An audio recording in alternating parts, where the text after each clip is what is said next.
The night was alive with luxury. At the heart of the city stood the Orion Club, a private dining hall reserved only for the wealthiest of the wealthy. Crystal chandeliers hung above mahogany tables, waiters glided with silver trays, and laughter from men in tailored suits echoed through the vaulted ceilings. Among the crowd sat Victor Durand, a billionaire whose empire stretched from oil to real estate.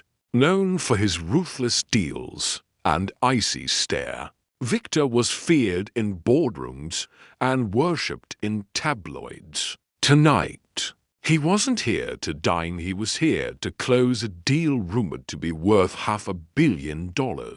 The investors leaned forward, glasses of aged wine in hand, waiting for Victor's final nod.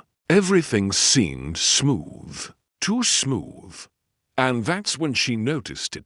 At the edge of the room, dressed in the plain black and white uniform of the Orion Club, was Eleanor Torres, just 23, working double shifts to support her sick mother. Eleanor had mastered the art of being invisible. She floated between tables, refilling glasses, collecting plates. No one ever really looked at her. But Eleanor had one gift: a sharp mind, sharper ears, and a memory that caught every word. She had grown up translating contracts for her uncle's small import business, spotting tricks hidden in fine print. To her, conversations about numbers were like puzzles waiting to be solved.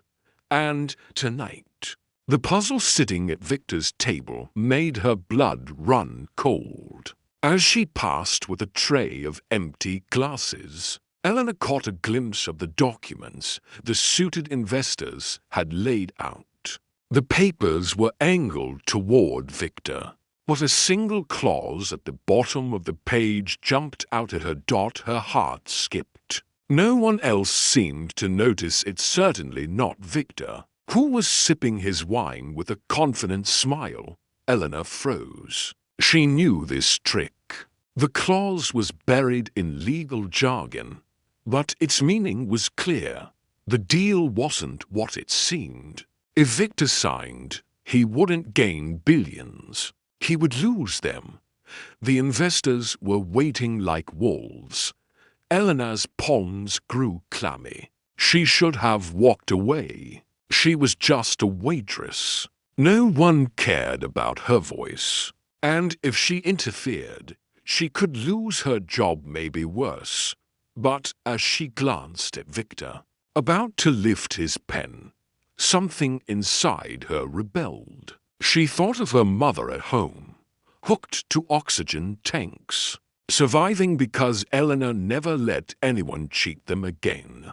Her tray trembled in her hands as she leaned closer, pretending to clear a glass. And in the faintest whisper, barely audible over the clinking of cutlery, she said, "The deal is rigged." Victor froze, his pen hovering midair. For the first time all night, his confident mask cracked. His steel-gray eyes flicked to Eleanor. "What did you say?" he muttered under his breath, his voice sharp. Eleanor didn't meet his gaze. She kept her face blank, her hands steady, and whispered again, quieter this time.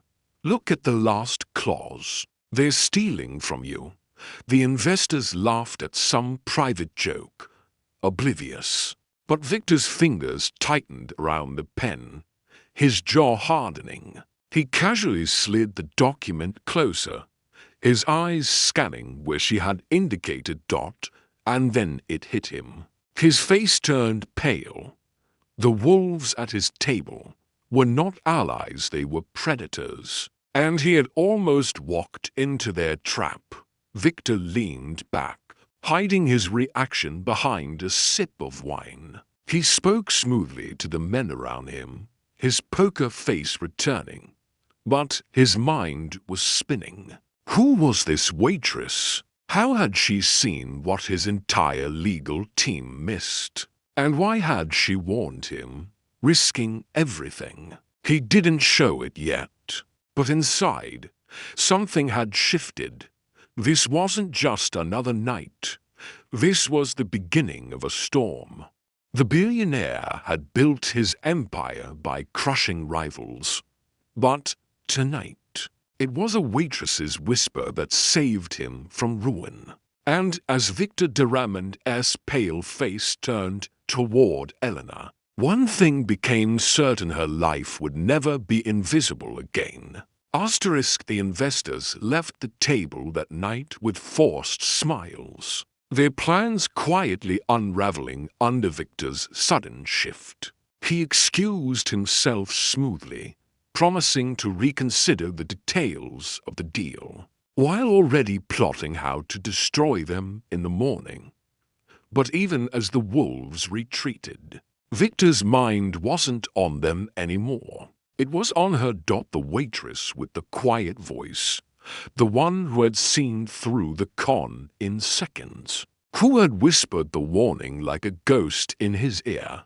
When the last guest departed and the chandeliers dimmed, Eleanor stacked plates in the back room, her hands shaking. She prayed no one had heard her. Maybe Victor had ignored her. Maybe she could just fade back into invisibility. But then the Mactor appeared, his tone clipped. "You, Torres, Mr. de Ramond wants to see you. Now."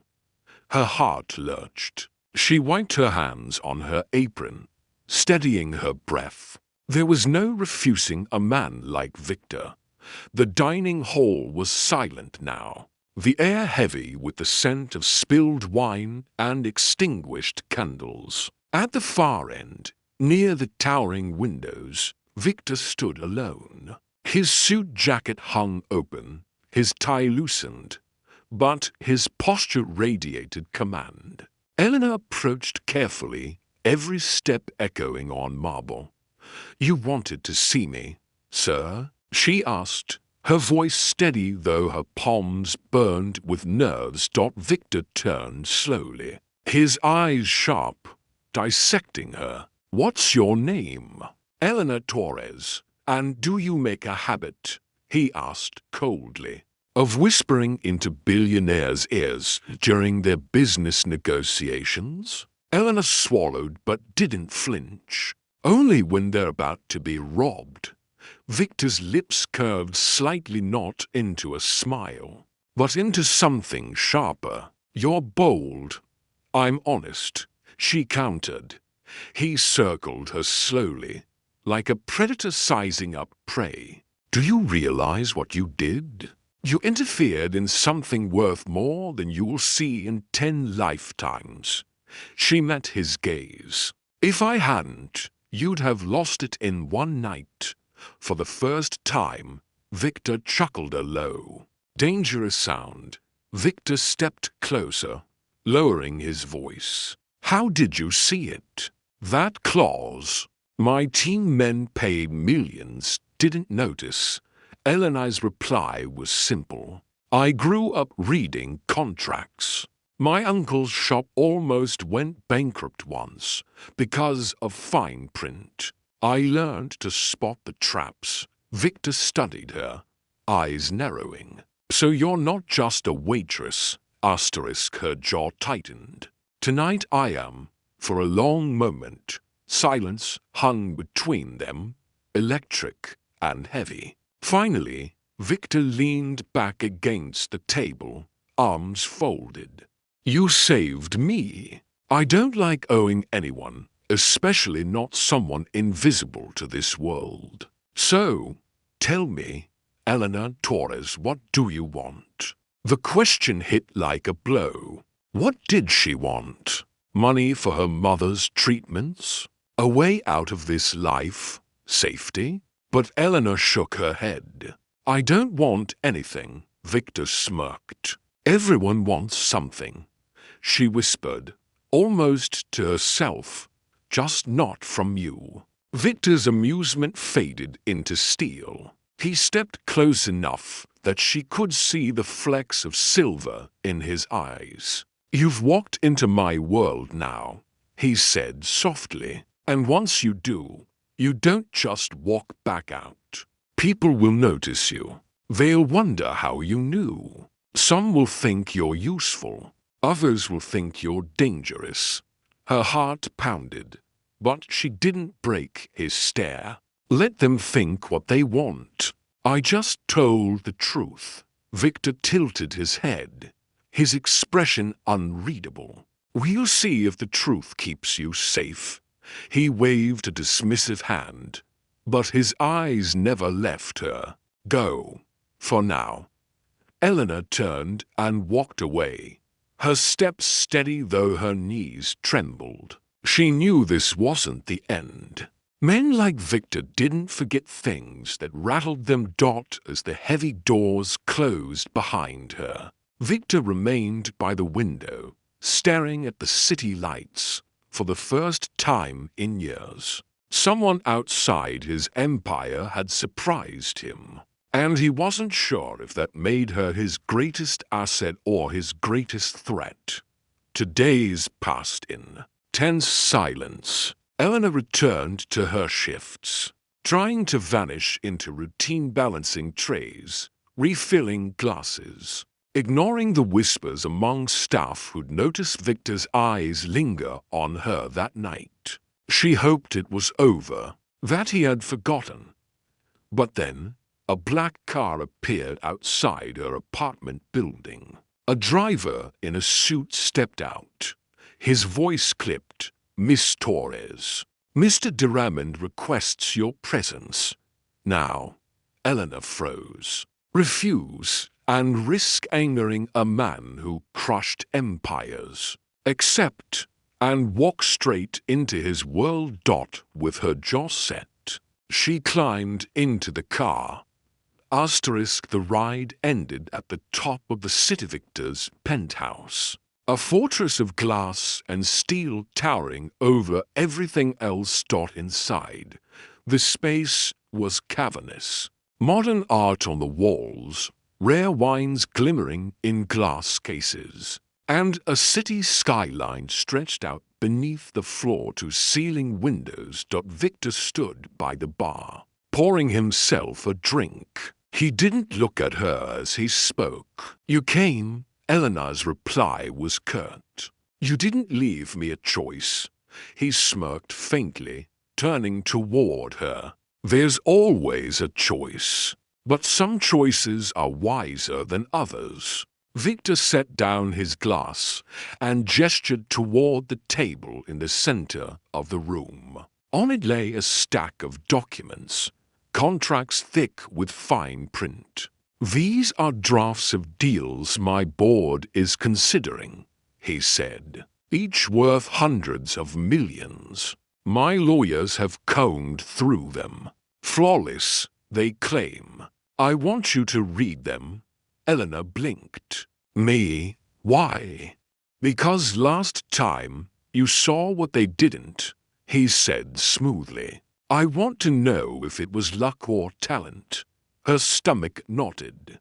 This wasn't a request. It was a test. For hours, Eleanor sat at the table, flipping through page after page, her sharp eyes scanning every line. The jargon was dense, the traps subtle, but her mind worked like a blade.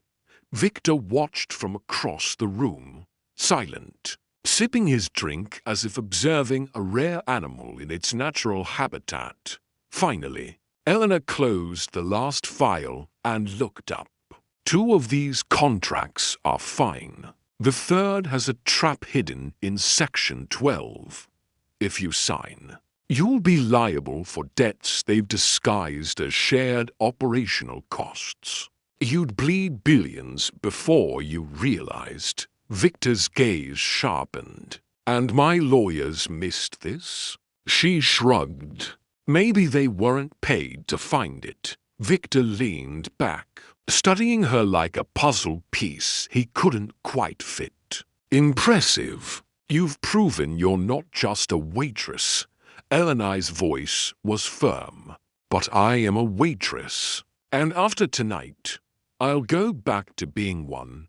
Victor's chuckle was low, dangerous. Do you think you get to walk away that easily? You've just made yourself valuable, Eleanor Torres. And value attracts both protectors and predators. She stiffened. Are you threatening me? I'm warning you, he replied, his tone razor sharp. The men who set that trap would kill to keep it hidden. And now you know. Her blood ran cold. This hadn't just been about contracts. It had been about seeing whether she could handle the weight of his world, the danger, the stakes. The enemies. Victor stepped closer, his voice quieter. You passed, but passing means you're in the game now, whether you like it or not. Eleanor forced her chin high. Then I'll make my own rules, for the first time. Victor's lips curved into something that almost looked like respect. We'll see how long you last. After hours in Victor's penthouse, Eleanor finally left, her mind buzzing with the weight of what had just happened. She sat stiffly in the back of the sleek black car that returned her to her apartment. Staring out at the city lights, she told herself it was over. She'd done the test, proven her point, and walked away. Tomorrow, she'd be back at the restaurant, carrying trays, pretending none of this had touched her life. But deep down, she knew she wasn't invisible anymore. That night, as she unlocked the door to her small apartment, a prickle crawled down her spine. The hall was too quiet. The lights flickered faintly. She stepped inside, closing the door behind her. Everything seemed normal until she noticed the showbox on the table. She never left it there. With trembling hands, she lifted the lid. Inside, instead of her mother's medicine receipts, lay a single note. Stay silent, or you and your mother won't see tomorrow. Her breath caught. Someone had been inside her home. The next morning, Eleanor stormed into the Orion Club. Pale but furious, she found Victor in a private booth, surrounded by bodyguards. She threw the note onto the table. This is what your world brought to my door. Victor's eyes flicked over the words. His expression hardened, but he didn't look surprised. I warned you. You dragged me into this, she hissed. You stepped in yourself, he countered, his tone icy but controlled. The moment you whispered in my ear, you chose a side, and sides in my world come with enemies. Eleanor's hands trembled, but she refused to back down. Then I'll fight my own battles. Victor leaned closer, his gaze unflinching. Not without protection, you won't, and whether you like it or not. The safest place for you right now is at my side. That evening, Eleanor left the club, determined to prove she could handle herself. But halfway down a dim alley, a black SUV rolled to a stop beside her. Two men stepped out, their suits sharp, their smiles sharper. You're Eleanor Torres? One asked smoothly. Her pulse spiked. Who's asking? The men you embarrassed want a word, the other sneered. Before she could react, a hand reached for her arm when suddenly headlights flared, and another car screeched to a halt. Victor's bodyguards poured out, guns drawn. The suited men cursed, retreating back into their SUV before speeding off. Eleanor stood frozen, heart pounding. Victor himself stepped out of the second car, his face carved from stone. Still think you can fight alone? Back at his penthouse, Eleanor paced furiously. So what now? I live in your shadow forever. Hide behind your guards while I'm hunted like prey? Victor poured a drink, his tone sharp. No, you don't hide. You learn to play. You know how to read contracts. Learn how to read people, read threats, read the game, or they will destroy you. Eleanor met his eyes, fire in hers. Then teach me. For the first time, Victor paused. The defiance in her voice wasn't fear, it was resolve. A slow, dangerous smile curved his lips. Very well. But remember, every lesson comes with a cost. Victor didn't waste time. The very next morning, Eleanor was escorted to his corporate tower, a glass fortress that pierced the skyline. Inside, she found herself in a boardroom lined with screens, documents, and assistants moving like shadows. It was a world far from trays and tablecloths. Victor entered with his usual controlled presence. Lesson 1, he said coldly. Power isn't about money. It's about perception. People fear what they think you can do even if you never do it. He slid a contract toward her. Tell me what's wrong with this one. Eleanor's eyes scanned the fine print. Hidden liabilities. Subtle word play. She pointed to the line. This clause hands them control after 5 years. You'd think you own the company, but eventually they own you. Victor's lips twitched with approval. Good. You're quicker than most of my lawyers. That afternoon, Victor dragged her into a live negotiation. The conference table brimmed with polished suits, each man eager to carve pieces from the empire. Eleanor sat quietly at the far end, but Victor's gaze cut to her mid-discussion. Eleanor, he said suddenly, silencing the room. Your thoughts? Dozens of eyes turned toward her. She felt her throat tighten. She wasn't supposed to be here. She wasn't one of them. But then she saw the numbers scribbled on the whiteboard, the pattern clicking in her mind. Slowly, she spoke. They're offering equity, but the valuation is inflated. In 2 years, you'll be paying dividends on numbers that don't exist. It's a trap. The room fell silent.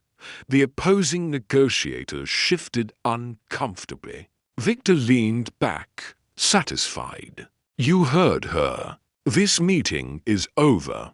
As they left, Eleanor realized what Victor had done. He had thrown her into the fire to see if she would burn. She hadn't. But the lessons weren't just about contracts. Victor tested her in every way. He taught her how to hold a room with silence, how to let others reveal themselves by saying nothing. He corrected her posture, her gaze, her words. Never say, I think. Say, I know. Confidence is currency. He made her read reports until dawn, quizzed her on financial strategies, drilled her in social cues at his elite gatherings. Eleanor stumbled, argued, sometimes broke down in frustration. But each time, she came back sharper, stronger. One evening, after hours of brutal drills, Eleanor snapped. Why are you doing this? To use me? To own me? Victor's expression didn't change. To see what you are. And if I don't want to be part of your world? She shot back. His eyes darkened. You already are. You stepped in the moment you whispered in my ear. There's no going back. For a long moment, they stared at each other, teacher and student, predator and prey, neither willing to bow. And in that silence, something shifted. A flicker of respect. Weeks later, Victor finally unleashed her on her own. He arranged a small meeting with mid-level investors who thought they could bully a waitress. Eleanor walked in, steady in her second-hand blazer. Her notes memorized. At first, they smirked. They underestimated her. But as she calmly dismantled their numbers, exposed their hidden tricks, and laid out the truth with precision, the smirks faded. By the end, the investors left embarrassed and Victor stood in the shadows. Watching her with that rare glimmer in his eyes, Eleanor walked out taller than she had ever stood. The waitress had become the student. The student was becoming a player. But in Victor's world, every rise attracted enemies. And Eleanor was about to learn that her transformation made her not just valuable, but dangerous. Eleanor had changed. In just weeks, she no longer blended into the background of boardrooms. She entered meetings with calm confidence, her notes sharp, her questions sharper. People who once laughed at the waitress now watched their words when she spoke. Even Victor's board members, men twice her age, had started to glance nervously whenever Victor asked for her opinion. It felt intoxicating. For the first time in her life, Eleanor wasn't invisible. But power, she was learning, always came with a cost. One evening after a long negotiation, a man from Victor's inner circle, Charles Renard, his senior advisor, approached her. Charles was smooth, always polite, and had even defended her once when others mocked her. "You're doing well," he said warmly as they walked down the marble hall. "Victor sees potential in you, but be careful. Potential like yours can make enemies."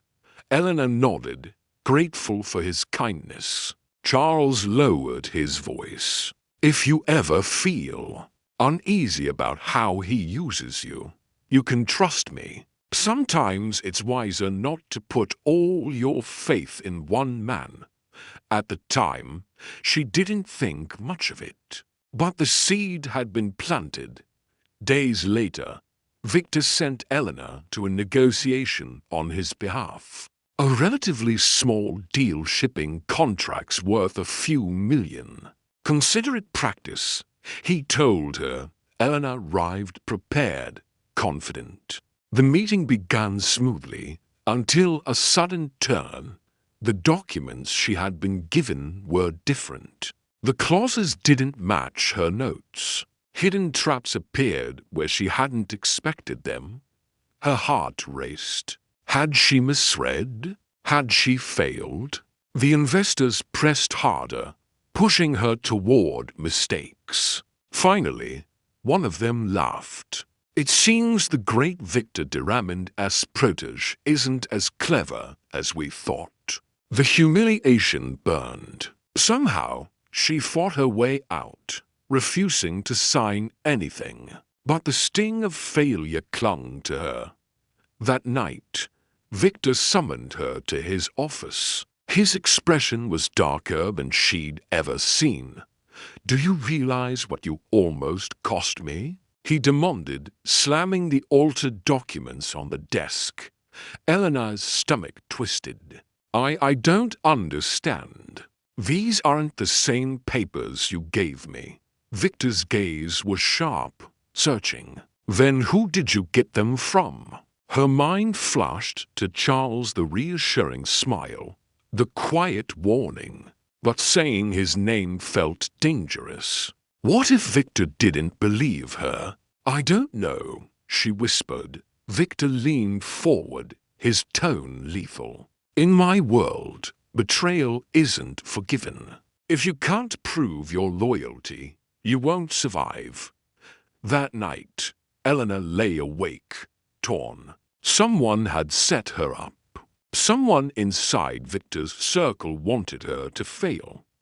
But the worst part wasn't the betrayal. It was the flicker of doubt she had seen in Victor's eyes. For the first time since this all began, he hadn't been sure if he could trust her, and that doubt cut deeper than any insult.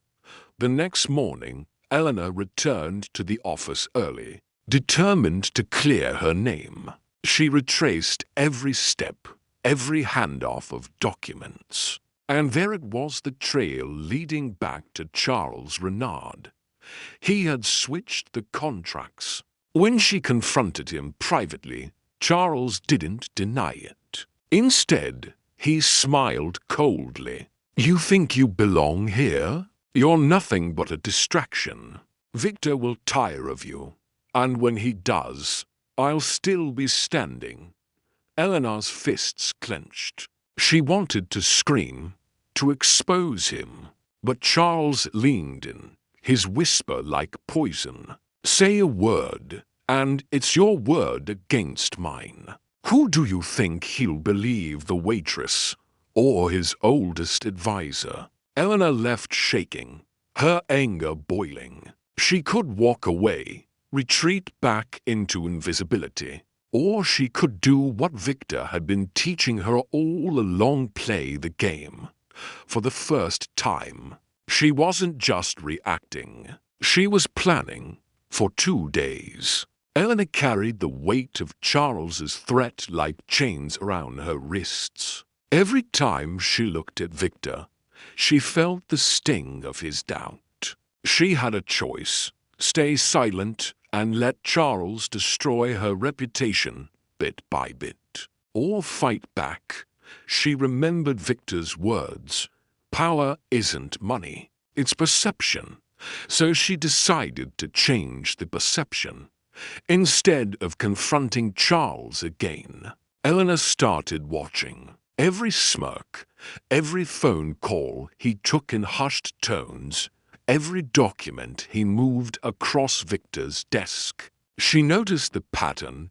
Charles always made small edits to contracts before they reached Victor. They were subtle, almost invisible, but Eleanor had learned enough to see through them.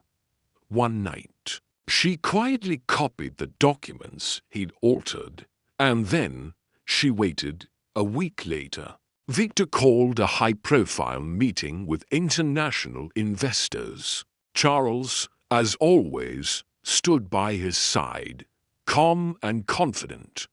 Halfway through, Charles presented the final contract, his voice smooth, his words convincing.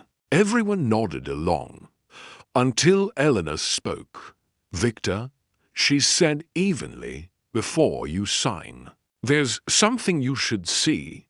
She pulled out her own copy, the unedited draft. She highlighted the clause Charles had inserted: a hidden kickback that would funnel millions into a shell company. The room went silent. Victor's gaze snapped to Charles. "Explain this." Charles's face paled. He stammered excuses, claiming it was a mistake, a clerical oversight. But the damage was done. The perception had shifted. Victor dismissed the investors and turned the boardroom into an interrogation chamber. "You've been with me for 20 years, Victor said coldly. "And you thought you could steal from me under my nose?" Charles tried to plead, but Eleanor's calm, unshaken presence silenced him. She didn't need to raise her voice. She had already won. Victor's bodyguards escorted Charles out, his protests echoing down the marble hall. Eleanor watched him go, her heart pounding.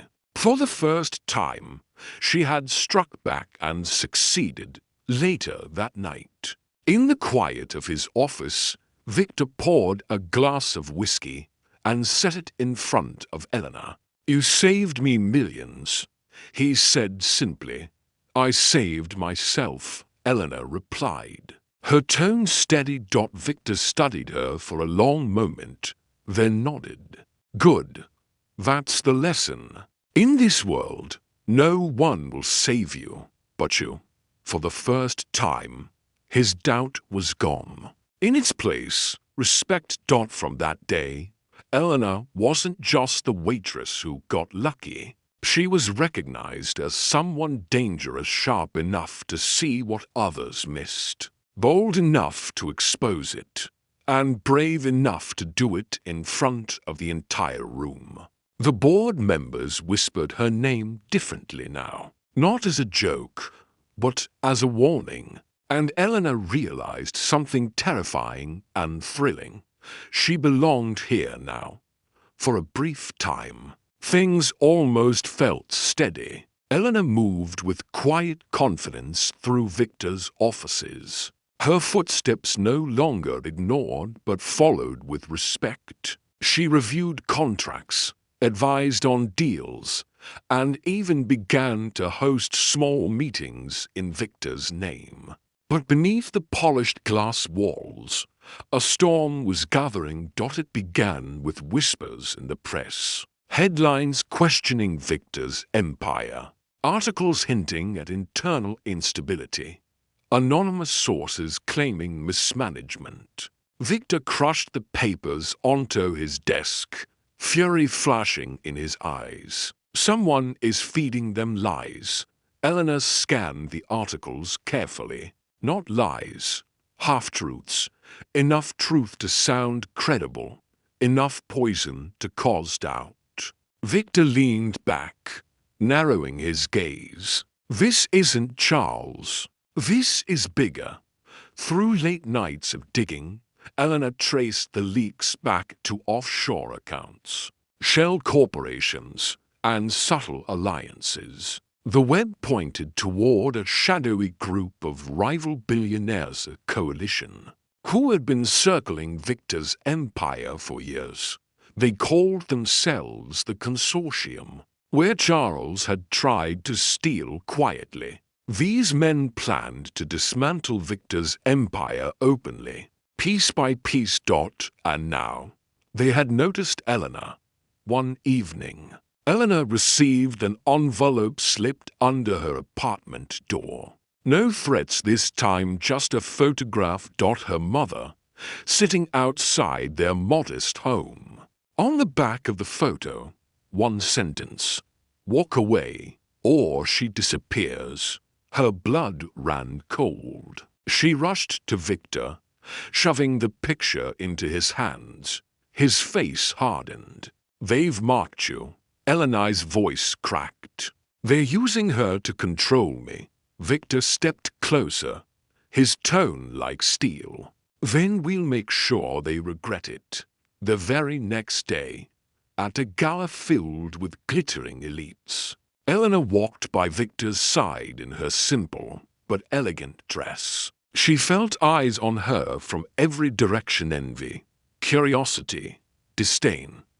During dinner, a stranger in a white suit leaned across the table. His smile was cold. "You're talented, Miss Torres," he said smoothly. "But talent shouldn't be wasted on a sinking ship." Eleanor froze. The man slid a card toward her. "The Consortium." Victor single quotes S gaze flicked to the card, then to Eleanor. He didn't say a word. This was a test of her loyalty, of her strength. Eleanor picked up the card. For a moment, the entire table held its breath. Then she tore it in half. The man's smile vanished. Victor's lips curved into the faintest smirk, and the game escalated. Eleanor's phone buzzed in the middle of the night. A message. It was a video clip. Grainy, shaky. Her mother tied to a chair in a dark room. "You have one chance. Waitress. Betray Victor. Deliver us his files, or she never comes home." Eleanor's hands trembled. She felt the walls of the penthouse closing in. She rushed to Victor, shoving the phone at him. He watched in silence, his jaw tight, eyes unreadable. Finally, he spoke. "This is how they fight. They can't break me, so they try to break you." Eleanor's voice cracked. They have my mother. What am I supposed to do? Just watch? Victor stepped closer, his tone steel. If you give them what they want, you doom us both. You doom yourself. The air between them grew sharp as knives. You don't understand. Eleanor snapped. She's all I have. Victor's voice thundered back. And if you fall into their trap, she'll still be gone, and so will you. Do you think mercy exists in their world? Do you think deals with devils end in kindness? Eleanor's chest heaved. For the first time, she saw fear, not arrogance, in his eyes. Fear of losing the empire, yes, but also something more. But in that moment, she couldn't see it. All she saw was a man telling her to sacrifice the only family she had left for days. The distance between them grew. Eleanor buried herself in numbers and meetings, but at night, she replayed her mother's face over and over. Victor, usually controlled, snapped at subordinates, barked orders, paced like a caged beast. Finally, one night, Eleanor cornered him. You taught me to see the truth, she said bitterly. But the truth is you don't care about anyone but yourself. Victor's eyes darkened. You're wrong. That's why this is harder than you think. She stared at him, searching for something, anything that felt human. But before she could speak, alarms blared. The penthouse security flooded the halls. Eleanor and Victor were rushed into a safe room as reports came in. The consortium had launched simultaneous attacks, financial sabotage, media smear campaigns, and now a direct assault on Victor's home. Through the monitors, Eleanor saw masked men storming the lobby. Armed and efficient. Victor turned to her, his face carved from stone. This isn't just business anymore. This is war. Eleanor's breath caught. Her world, the restaurant, the trays, the ordinary life she once had felt a million miles away. And now, she wasn't sure if she would ever get it back. The safe room hummed with low light, its walls lined with steel and monitors. Eleanor sat on the edge of the leather seat, fists clenched, every muscle in her body trembling. Outside, chaos reigned, sirens, gunfire, shouting. Victor stood by the monitors, silent, calculating. His bodyguards moved like shadows. They'll get to her, Eleanor whispered, her voice shaking. They'll hurt my mother. Victor finally turned. His face, always cold and unreadable, was softer now, just barely. Then we stop them before they can. Eleanor's eyes snapped to him. How? You've been losing ground for weeks. They're stronger, bigger, everywhere. Victor walked toward her, lowering his voice. Not stronger, just louder. They've been winning because we've been playing by their rules. It's time to change the game. He slid a tablet across the table. On it glowed dozens of files, hidden recordings, contracts, payments, proof of the consortium's crimes. They think they control the narrative. But you, he fixed his gaze on her, sharp and steady. You see what others don't. You'll find the one detail they missed, the detail that brings them down. Eleanor's breath caught. It was everything he'd been teaching her, all of it, leading to this. For hours, Eleanor combed through the files. Every number, every clause, every email. Her eyes burned, her fingers cramped, but she pressed on, and then she saw it. A shipping contract buried inside a shell corporation. tied directly to one of the consortium leaders. But the shipment didn't exist. The invoices were fabricated. A $500 million fraud, ready to collapse if exposed. Her pulse quickened. "This is it," she whispered. "This is the crack in their armor." Victor leaned over, a rare smile touching his lips. "Then let's make it bleed." The next night, Victor hosted an emergency gathering in the grand ballroom of one of his towers. The consortium members arrived, smug, confident, expecting to watch him fall. Eleanor walked in at his side, her simple black dress elegant yet understated. The room buzzed with whispers. The waitress again. The leader of the consortium smirked. "Victor, I see you brought your pet." But Eleanor didn't flinch. She stepped forward, her voice steady. "Funny, pets don't usually expose $500 million scams." Gasps rippled through the room. She held up a flash drive. Every fraudulent invoice, every false shipment, every detail is here. And when the authorities see it, you'll lose more than money. You lose everything. The consortium leader's smirk vanished. His face drained of color just as Victor's had the night. Eleanor first whispered to him in the restaurant. The tables had turned. "You wouldn't dare." The man hissed. Eleanor's voice was ice. "Try me." The room erupted into chaos, shouting, threats, denial. But the evidence was irrefutable. Victor's security moved in, while Eleanor stood tall. The waitress who had silenced Billionaires.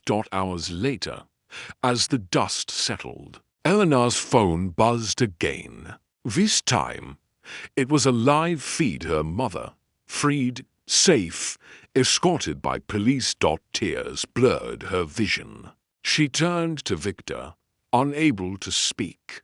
For the first time, he reached out, his hand brushing hers. "You did this. You saved her." Eleanor shook her head, her voice soft but fierce. "No, we did this." The consortium crumbled within days. Arrests, scandals, assets frozen. Victor's empire, once shaken, stood taller than ever. And at its heart was Eleanor Torres, not as a shadow, not as a pawn, but as a partner. 6 months later, Eleanor stood at the floor-to-ceiling windows of Victor's penthouse, watching the city sprawl below. But now, she wasn't just an observer. She was part of it, a force that shaped deals worth billions. A voice that could silence rooms with a single word. The transformation was complete. The waitress uniform had been replaced by tailored suits. The small apartment had given way to a luxury condo across the hall from Victor's penthouse. Her mother now received the best medical care money could buy. In a private facility where Eleanor visited every Sunday. But some things hadn't changed. Eleanor still spotted the traps others missed. Still whispered truths that powerful men didn't want to hear. Still fought for what was right, even when it cost her.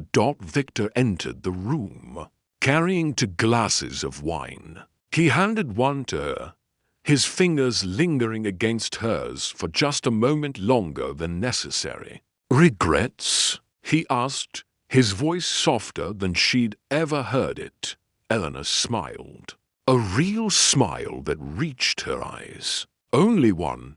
His eyebrow arched. "Which is that it took me so long to realize I deserved to be here." Victor moved closer, his gaze intense. "You saved my empire, Eleanor. But more than that." He paused, vulnerable for perhaps the first time since she'd known him. "You saved me. The space between them crackled with electricity. All the lessons, all the battles, all the trust built between predator and prey, teacher and student, had led to this moment. "What happens now?" Eleanor asked, her voice barely a whisper. Victor's lips curved into that dangerous smile she'd learned to love. "Now, we build something new, not just an empire or dynasty." He set down his glass and pulled out a folder. Inside were documents for a new company Torres Diamond Enterprises. Equal partners, equal power. Eleanor's breath caught. "Victor, you've proven you can stand beside me," he said. His voice steady, but his eyes burning with something deeper. "The question is, will you?" For a moment, Eleanor saw herself as she'd been that night at the Orion Club, invisible, afraid, carrying trays while billionaires decided the fate of the world around her. Now, she was one of those who decided. She picked up the pen, her hand steady, and signed her name with a flourish. "Partners," she said, meeting his gaze. "Partners," he agreed, and for the first time, his smile held no danger, only promise. The business world would remember the night a waitress whispered a warning to a billionaire. How a single sentence changed the fate of empires. How Eleanor Torres rose from invisibility to become one of the most powerful women in the country. But Eleanor would remember something different. She'd remember learning that she had always possessed the strength. She just needed someone to show her how to use it. She'd remember that sometimes the most powerful weapon isn't money or connections or threats.